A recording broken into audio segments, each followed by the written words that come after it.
somewhere else to go, but do you have time for one or two questions? Does anybody have any questions? Yes, sir.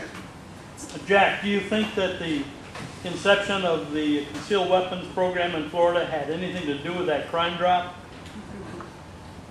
Well, we have had concealed weapons in Florida for a long time. You know, it's kind of exploded over the last few years in terms of the numbers of people that have them.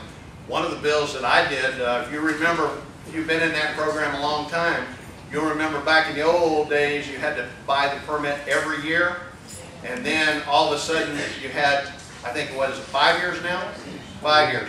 I did that bill when I was in the Senate before. So that was a way that we cut down the cost. At the same time, we cut down the bureaucracy, the number of people needed to process them by not having to do it every year.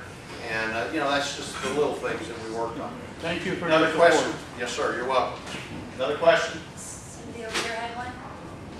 Okay, I have one then, if y'all don't mind. Last time you were up in Tallahassee and represented us, wasn't that during a redistricting period?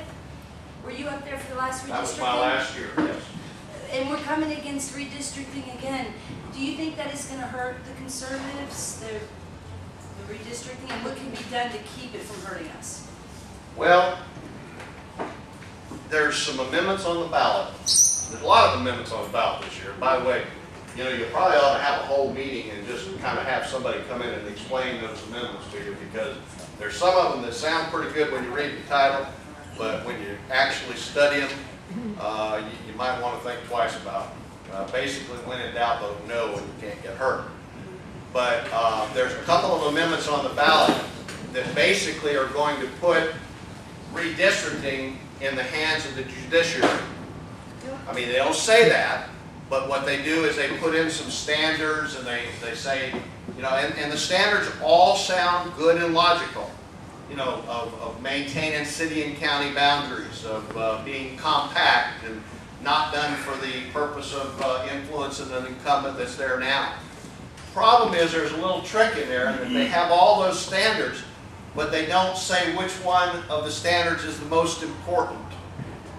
So, we could do a plan up there that if that passes, we could do a plan that goes with one standard and keeps all the districts compact, and then somebody challenges it, goes to the judges, to the Supreme Court, and they say, oh no, that's not the most important standard. The most important standard is city and county boundaries. And so, if those amendments pass, very likely the judges in the Supreme Court are going to draw the lines. And that, who knows how that could turn out. I believe that, we can draw lines that make a lot of sense. We can adhere to all of those standards and still keep conservative control of both the House and the Senate.